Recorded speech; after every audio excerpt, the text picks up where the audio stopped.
എപ്പിസോഡിന്റെ തുടക്കത്തിൽ ഡാനിയൽ പഴയ പോലെ തന്നെ അയാളുടെ കാറ് നന്നാക്കിക്കൊണ്ടിരിക്കുകയാണ്. അപ്പോൾ വൈഫ് പറയാണ്, നീ എന്തിനാ ഈ കാറ് ശരിയാക്കുന്നത്? നീ ഡോക്ടറായിരിക്കുന്നതാണ് നല്ലത്, നിനക്ക് ആ ജോലി തന്നെ കണ്ടിന്യൂ ചെയ്തൂടെ? മെഡിക്കൽ ടീമിൽ എല്ലാവരും ആണെങ്കിലും ഇങ്ങനെ സംസാരിച്ചുകൊണ്ടിരിക്കുകയാണ്. ഡാനിയലിനെ നമ്മൾ എവിടെ വെച്ച് കണ്ടിട്ടില്ലേ, നമുക്ക് ആ മുഖം നല്ല പരിചയമുള്ള പോലെ ഇല്ലേ എന്ന് ഇങ്ങനെ സംസാരിച്ചുകൊണ്ടിരിക്കുകയാണ്. ഒരുപക്ഷെ അയാളാണോ ഈ ഡോക്ടർ ഡാനിയൽ?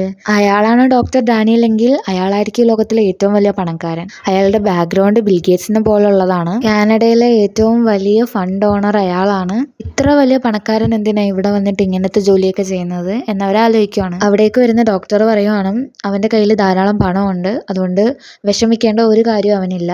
അയാൾ ഇങ്ങനെ വന്ന് ഇവിടെ ജോലിയൊക്കെ ചെയ്യുന്നതിൽ എന്തെങ്കിലും കാരണങ്ങൾ ഉണ്ടായിരിക്കും. മെഡിക്കൽ ടീം പറഞ്ഞതുപോലെ തന്നെ ഡാനിയൽ ഒരു നല്ല ഡോക്ടറാണ്. കാനഡയിലെ ഏറ്റവും വലിയ പണക്കാരനും അയാളാണ്. നമ്മളുടെ ഹീറോ ആണെങ്കിൽ എന്നെ ഒരു നിമിഷം ഒന്ന് നോക്കെന്ന് പറഞ്ഞിട്ട് ആകാശത്തിലുള്ള നക്ഷത്രങ്ങളെയൊക്കെ കാണിച്ചു കൊടുക്കുകയാണ്. നക്ഷത്രങ്ങൾ എപ്പോഴും ഭൂമിക്ക് സ്വന്തമാണ്. ഇത് കാണുന്ന ഹീറോയിൻ പറയുവാണ്, ഈ നക്ഷത്രങ്ങൾക്ക് കുറച്ചുപോലും വിഷമമില്ലേ? നമ്മളുടെ ഭൂമി ഇത്രയും വലിയ പ്രശ്നത്തിൽ ഏർപ്പെടുമ്പോൾ ഇവർക്ക് എങ്ങനെ ചുമ്മാ കണ്ടുകൊണ്ട് നിൽക്കാൻ തോന്നും? അപ്പോൾ നമ്മുടെ ഹീറോ പറയുവാണ്, ഈ നക്ഷത്രങ്ങളെല്ലാം തന്നെ നമ്മളെ കൺസോൾ ചെയ്തുകൊണ്ടിരിക്കുകയാണ്. ആ നക്ഷത്രങ്ങളെ കണ്ടുകൊണ്ടിരിക്കുമ്പോൾ നമുക്കൊരു സമാധാനം തോന്നുന്നില്ലേ മനസ്സിൽ? ഹീറോയിൻ പറയുവാണ്, എനിക്ക് ഓൾറെഡി സമാധാനം നിങ്ങളുടെ കയ്യിൽ നിന്ന് കിട്ടിയിട്ടുണ്ട് ക്യാപ്റ്റൻ. തിരിച്ചു വന്നതിൽ ഒരുപാട് നന്ദിയുണ്ട്. ഒരുപക്ഷെ നിങ്ങളിങ്ങോട്ട് വന്നില്ലായിരുന്നെങ്കിൽ ഞാൻ തീർച്ചയായിട്ടും ഇവിടുന്ന് എവിടേക്കെങ്കിലും ഓടിപ്പോയേനെ. അപ്പോൾ ഹീറോ പറയാണ്, ഇനി നീ എവിടോട്ടെങ്കിലും പോവുകയാണെങ്കിൽ എന്നെയും കൂടി കൊണ്ടുപോകും, നമുക്ക് രണ്ടുപേർക്കും പോകാമെന്ന്. ഡെൽറ്റ ടീം ക്യാപ്റ്റൻ ആണെങ്കിൽ ചീഫ് മാനേജറെ എടുത്തിട്ട് അടിക്കുവാണ്. ആ വൈരങ്ങൾ എന്തിയെന്ന് പറഞ്ഞിട്ടാണ് ഇട്ട് അടിക്കുന്നത്. ആ വൈരങ്ങൾ കിടക്കുന്നതിൻ്റെ താഴെ ഒരാളും കൂടി കുടുങ്ങി കിടക്കുവാണ്. ഈ സ്ഥലത്ത് 3 പേരും കൂടി കുടുങ്ങി കിടപ്പുണ്ട്. അവർ മരിച്ചോ ഇല്ലയെന്ന് നമ്മളെ കൊണ്ട് പറയാൻ സാധിക്കില്ല. അവരെ ഡോക്ടേഴ്സ് ചെക്ക് ചെയ്തതിന് ശേഷം എന്തെങ്കിലും തീരുമാനം എടുക്കാൻ പറ്റൂ. അതുവരെ നമ്മൾക്ക് അവർ മരണത്തോട് പോരാടിക്കൊണ്ടിരിക്കുന്നവരാണ്. അവരെ നമ്മൾ തീർച്ചയായും രക്ഷിക്കണം. മെഡിക്കൽ ടീമിലെ ഒരു ഡോക്ടറാണെങ്കിൽ അവരുടെ കൂടെ ചേർന്ന് അവരെ രക്ഷിക്കാൻ പോവുകയാണ്. അങ്ങനെ അവർ ആ പയ്യനെ കാണുവാണ്. അവനെ വലിച്ച് കയറ്റാന്നും പറഞ്ഞ് കൈ കൊടുക്കാനായിട്ട് പോകുമ്പം ആ സ്ഥലം വീണ്ടും ഇടിയുവാണ്. അതുകൊണ്ട് തന്നെ ആ ഡോക്ടർ അവിടെ നിന്ന് ഭയന്ന് വെളിയിലോട്ട് ഓടുവാണ്. നമ്മളുടെ സെക്കൻഡ് ഹീറോ ആണെങ്കിൽ സോൾജർ കിമ്മിന്റെ കയ്യിൽ ഒരു വിസിൽ കൊടുക്കുവാണ്. ഈ ബിൽഡിംഗ് 10 ഡിഗ്രിയിൽ ചായുമ്പോൾ നീ വിസിലടിക്കണം. നമ്മളുടെ സെക്കൻഡ് ഹീറോയിനാണെങ്കിൽ ഹീറോയിൻ്റെ അടുത്ത് ചോദിക്കുകയാണ്, നിങ്ങൾക്കൊന്നും പറ്റിയില്ലല്ലോ എന്ന്. അപ്പം ഡേയോണും പറയുവാണ്, ഇല്ല എനിക്കൊന്നും പറ്റിയിട്ടില്ല എന്ന്. ഹീറോയിൻ പറയുവാണ്, നിങ്ങൾ കൈ ഇങ്ങോട്ടൊന്നും തന്നേന്ന്. അങ്ങനെ ഡേയോണും കൈ കൊടുക്കുവാണ്. അങ്ങനെ ഹീറോയിൻ ആ കൈ തിരിക്കുമ്പം ഡേയോൺ വേദന കൊണ്ട് ശബ്ദം ഉണ്ടാക്കുവാണ്. അപ്പോൾ ഹീറോയിൻ ചോദിക്കുകയാണ്, ഇതാണോ നേരത്തെ വേദനയില്ല എന്ന് പറഞ്ഞത്?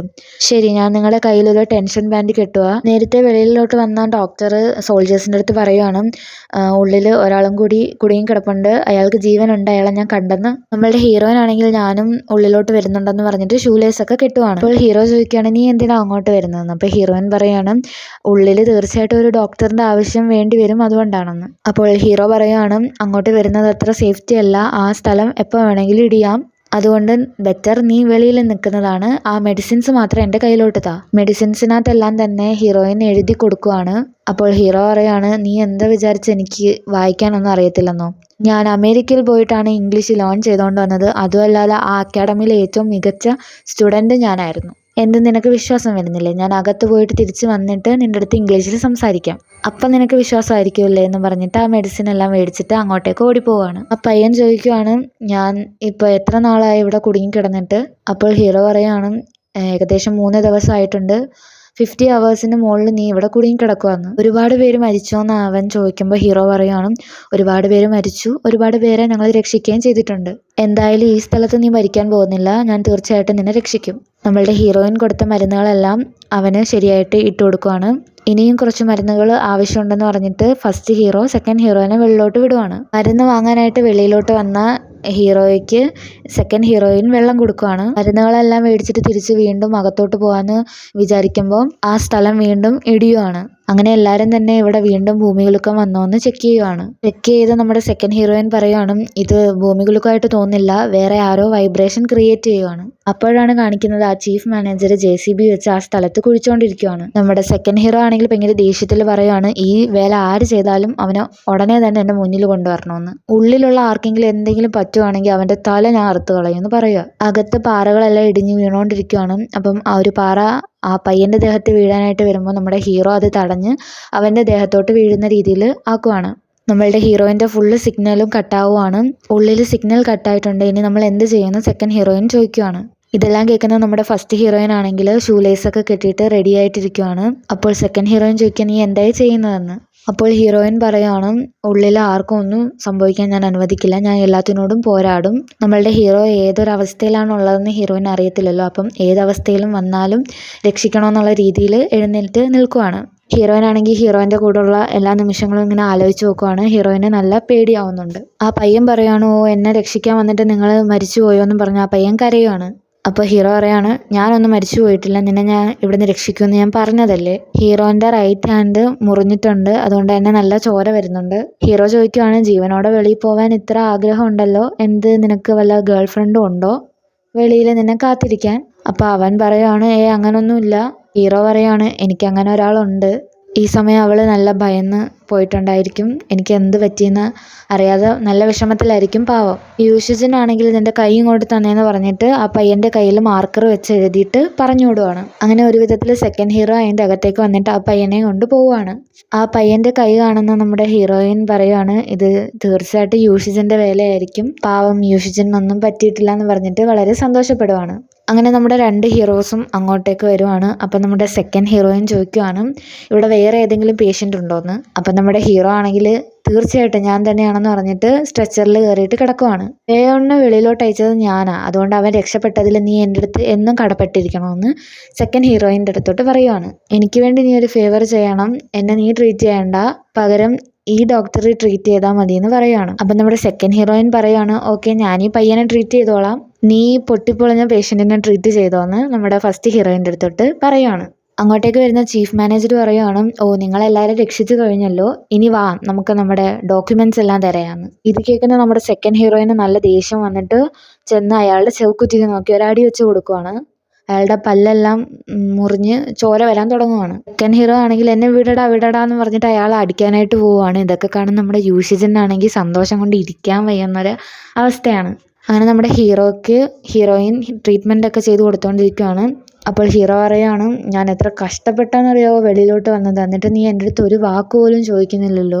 അപ്പോൾ ഹീറോയിൻ പറയാണ്, നീ അവിടെ കുടുങ്ങി കിടന്നപ്പോൾ ഞാൻ ഒരുപാട് വിഷമിച്ചു. അപ്പോൾ ഹീറോ പറയാണ്, നീ എന്നെ രക്ഷിക്കുമെന്നുള്ളൊരു ഒറ്റ പ്രതീക്ഷയിലാണ് ഞാൻ അത്രയും നേരം അവിടെ ഇരുന്നത്. അവിടേക്ക് കേണൽ വന്നിട്ട് ചോദിക്കുകയാണ്, നിങ്ങൾക്ക് എന്തെങ്കിലും മോശമായിട്ടുള്ള പരിക്കുകളെല്ലാം പറ്റിയിട്ടുണ്ടോ? അപ്പം ഹീറോ പറയാണ്, ഇല്ല ഒന്നും പറ്റിയിട്ടില്ല സാർ. അപ്പോൾ ഡോക്ടർ ക്യാങ് അടുത്ത് നിന്നിട്ട് പറയാണ്, യൂഷിജിന് നല്ല മോശമായിട്ടുള്ള പരിക്ക് തന്നെയാണ് പറ്റിയിട്ടുള്ളത്. അപ്പോൾ നമ്മുടെ ഹീറോ പറയാണ്, അതെ സാർ എനിക്ക് ഇത്തിരി മോശമായിട്ടുള്ള പരിക്കാണ് പറ്റിയേക്കുന്നത്. അവിടേക്ക് വരുന്ന ചീഫ് മാനേജർ പറയാണ്, നിങ്ങളാണോ ഇവരുടെ കേണൽ, വാ നിങ്ങളോട് എനിക്ക് കുറച്ച് കാര്യങ്ങൾ സംസാരിക്കാനുണ്ട്. എന്നിട്ട് അയാൾ ആ കേണലിൻ്റെ അടുത്തോട്ട് പറയുവാണ്, നിങ്ങൾക്കറിയാമോ ഈ സ്ഥലത്ത് എത്ര ആവശ്യമുള്ള കുറേ ഇമ്പോർട്ടൻ്റ് ആയിട്ടുള്ള ഫയലുകൾ പെട്ടുകിടക്കുവാന്ന്. അതുമാത്രമല്ല നിങ്ങളുടെ ഒരു സോൾജർ എൻ്റെ കരണം തടിച്ച് എൻ്റെ പല്ലെല്ലാം ഇപ്പോൾ ആടുവാണ്, അതിനുള്ള ട്രീറ്റ്മെൻറ്റ് ഞാൻ എടുത്തിട്ട് ആ ബില്ലെല്ലാം വെച്ചുകൊണ്ട് നിങ്ങൾക്കെതിരെ ഞാൻ കേസ് കൊടുക്കും. ഞാൻ എത്ര പറഞ്ഞിട്ട് നിങ്ങളുടെ ടീം ആരും ഒന്നും അനുസരിച്ചില്ല എന്നൊക്കെ പറഞ്ഞിട്ട് കേണലിൻ്റെ അടുത്തോട്ട് അവരുടെ കംപ്ലയിൻറ്റ്സ് എല്ലാം പറയുവാണ്. ഇതെല്ലാം കേട്ടിട്ട് കേണൽ പറയാണ്, ഈ മണ്ടനെ ആരാ ഇങ്ങോട്ട് പറഞ്ഞു വിട്ടത്, എന്തുവാടാ നീ പറഞ്ഞത്, നീ കേസ് ഫയൽ ചെയ്യാമെന്നാ, എങ്കിൽ പോയി ഫയൽ ചെയ്യും, നിനക്കെതിരെ ഞാനും ഫയൽ ചെയ്യുന്നുണ്ടെണ്ണം. അകത്ത് കുടുങ്ങി കിടന്നിരുന്നവരെ രക്ഷിക്കുന്നതിൻ്റെ ഇടയിൽ നീ അവരെ കൊല്ലാൻ ശ്രമിച്ചു എന്ന് പറഞ്ഞിട്ട് ഞാനും ഒരു കേസ് അങ്ങ് കൊടുക്കും. റെസ്ക്യൂ ടൈമിൽ ഇതേപോലുള്ള സ്ട്രേഞ്ചേഴ്സിനെ ഉള്ളിലോട്ട് വിടലെന്ന് നിങ്ങളുടെ എത്ര പ്രാവശ്യം ഞാൻ പറഞ്ഞിട്ടുണ്ട്. നിങ്ങളുടെ ബാഗ് എല്ലാം പാക്ക് ചെയ്തോളൂ, ഇങ്ങനെ ഒരു മണ്ഡലം നിങ്ങൾ ഉള്ളിലോട്ട് അയച്ചതിൽ നിങ്ങൾക്ക് ഉള്ള നല്ലൊരു പണിഷ്മെൻറ്റ് ഞാൻ തരുന്നുണ്ട്. 100 lakhs നിങ്ങൾ ഓടണം, എക്സെപ്റ്റ് യൂഷിജൻ എന്ന് പറയുക. മറ്റ് രണ്ടുപേര് യെസ് സാർ എന്ന് പറയാൻ നേരത്ത് യൂഷിജൻ മാത്രം അവിടെ ചിരിച്ചുകൊണ്ടിരിക്കുവാണ്. അപ്പോൾ കേണൽ പറയുവാണ്, യൂഷിജിൻ്റെ അസുഖങ്ങളെല്ലാം മാറിയതിന് ശേഷം യൂഷിജിൻ 200 lakhs ഓടണമെന്ന്. പെട്ടെന്ന് നമ്മുടെ യൂഷിജൻ എഴുന്നേറ്റ് നിന്നിട്ട് ഞാൻ ഇവരുടെ കൂടെ 100 lakhs ഓടിക്കോളാം എന്ന് പറഞ്ഞിട്ട് അവരെല്ലാവരും പണിഷ്മെൻറ്റ് ഏറ്റുവാങ്ങുവാണ്. നമ്മളുടെ ഹീറോയിൻ അങ്ങോട്ടേക്ക് വന്നിട്ട് ഹീറോയ്ക്ക് മരുന്നുകളെല്ലാം കൊടുക്കുവാണ്. ഭക്ഷണം കഴിച്ചിട്ട് ഈ മരുന്നുകളെല്ലാം തന്നെ കഴിക്കണമെന്ന്. കേണൽ ഹീറോയിൻ്റെ അടുത്ത് പറഞ്ഞിട്ടുണ്ട്, മെഡിക്കൽ ടീം 3 ദിവസത്തിനകം തിരിച്ചു പോകണം, അതുകൊണ്ട് ആരൊക്കെയാണ് തിരിച്ചു പോകുന്നതെന്നുള്ള ലിസ്റ്റ് കൊടുക്കണമെന്ന്. ഹീറോയിൻ എല്ലായിടത്തും പറയുവാണ്, നമ്മൾ മെഡിക്കൽ ടീം എല്ലാം തന്നെ 2 ദിവസത്തിനുള്ളിൽ തിരിച്ചു പോകുവാണ്, നമ്മൾ കുറേ പ്രശ്നങ്ങളെല്ലാം തീർത്ത് ഇപ്പം നമുക്ക് തിരിച്ചു പോകേണ്ട ഒരവസരം വന്നിരിക്കുകയാണ്. നിങ്ങൾക്ക് ആർക്കെങ്കിലും ഇവിടെ തുടരണമെന്ന് ആഗ്രഹം ഉണ്ടെങ്കിൽ നിങ്ങളുടെ കൈ പൊക്കിയാൽ മതി. ആദ്യം ആരും പൊക്കുന്നില്ലെങ്കിലും പിന്നീട് ഓരോരുത്തരായിട്ട് ഇങ്ങനെ കൈ പൊക്കുവാണ്. അങ്ങനെ എല്ലാവരും അവരവരുടെ ടിക്കറ്റുകളെല്ലാം തന്നെ അവിടുത്തെ പേഷ്യൻസിന് കൊടുത്തിട്ട് കൊറിയയിലിട്ട് പോകാൻ ആഗ്രഹമുള്ളവർക്ക് പോകാമെന്ന് പറഞ്ഞിട്ട് അവിടെ തന്നെ തുടരണമെന്ന് തീരുമാനം എടുക്കുവാണ്. ആ പയ്യനാണെങ്കിൽ അസിസ്റ്റൻറ്റ് മാനേജർ എന്തെന്ന് ചോദിക്കുമ്പം അവരെല്ലാവരും മരിച്ചവരുടെ ലിസ്റ്റിലോട്ട് കൈ ചൂണ്ടി കാണിക്കുവാണ്. ആ പയ്യൻ അവിടെ പോയി അത് നോക്കിയിട്ട് ഭയങ്കരമായിട്ട് കരയാൻ തുടങ്ങുവാണ്. അവനാണെങ്കിൽ എന്തിനാ എന്നെ വിട്ട് പോയെന്ന് പറഞ്ഞിട്ട് അയാളോടുള്ള സ്നേഹമെല്ലാം കാണിച്ച് കരയാൻ തുടങ്ങുവാണ്. ഹീറോയിൻ ആണെങ്കിൽ അവളുടെ ഫോണിലുള്ള പാട്ടുകൾ പ്ലേ ചെയ്യുവാണ്. ഒരു മോശമായിട്ടുള്ള കുറച്ച് ദിവസങ്ങൾക്ക് ശേഷം നല്ല സമാധാനത്തിലുള്ളൊരു പാട്ട് കേൾക്കുമെന്ന് പറഞ്ഞിട്ട് മെഡിക്കൽ ടീമിൽ എല്ലാവരും ആ പാട്ട് ആസ്വദിക്കുവാണ്.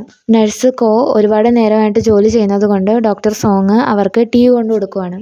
നമ്മളുടെ സെക്കൻഡ് ഹീറോയിൻ പറയുവാണ്, ഈ റൂമിൽ ഇപ്പം നമ്മൾ രണ്ടുപേരും മാത്രമേ ഉള്ളൂ, മാത്രമല്ല നല്ലൊരു പാട്ടും കേൾക്കുന്നുണ്ട്, നല്ല റൊമാൻറ്റിക് ആയിട്ടുണ്ടല്ലേ, നിനക്കിപ്പോൾ എന്ത് വേണമെങ്കിലും ചെയ്യാം.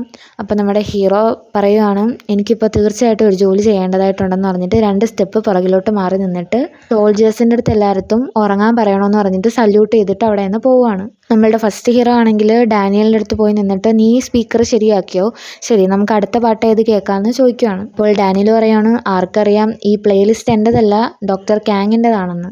പാട്ട് തീർന്നതിന് ശേഷം നമ്മളുടെ ഹീറോയിൻ റെക്കോർഡ് ചെയ്ത് വെച്ചിരുന്ന ആ ഒരു റെക്കോർഡർ ഓൺ ആവുകയാണ്. അന്ന് നമ്മുടെ ഹീറോയിൻ മലയുടെ മുകളിൽ വെച്ച് റെക്കോർഡ് ചെയ്ത ആ ഒരു റെക്കോർഡറായിരുന്നു ഇപ്പോൾ ഓൺ ആവുന്നത്. യൂഷിജിൻ, നിങ്ങൾ വരുമോ ഇല്ലയോ എന്ന് എനിക്കറിയില്ല, ചിലപ്പോൾ ഞാൻ നിങ്ങൾ വരുന്നതിന് മുമ്പേ മരിച്ചു പോയിട്ടുണ്ടാവും. ഒരുപക്ഷെ ഞാനിങ്ങനെ അൽപായുസിൽ പോകുമായിരുന്നെങ്കിൽ എൻ്റെ മനസ്സിലുണ്ടായിരുന്ന എല്ലാ ഫീലിങ്സും ഞാൻ നിങ്ങളോട് പറയുമായിരുന്നു. നിങ്ങളുടെ കയ്യിൽ നിന്ന് ഒരുപാട് കിസ് ഞാൻ വാങ്ങിച്ചേനെ. ഓരോ പ്രാവശ്യം നിങ്ങളെ കാണുമ്പോഴും ഞാൻ എന്നെ തന്നെ മറന്നു പോകും. നമ്മളുടെ ഹീറോയിൻ പറയുന്നത് എല്ലാവരും കേട്ടോണ്ടിരിക്കുവാണ്. അങ്ങനെ ഹീറോയും ഇതെല്ലാം കേട്ട് ഇരിക്കുവാണ്. അങ്ങനെ ഓടി വന്ന് നമ്മളുടെ ഹീറോയിൻ ആ ഫോൺ എടുത്തുകൊണ്ട് ഓടിപ്പോവുകയാണ്.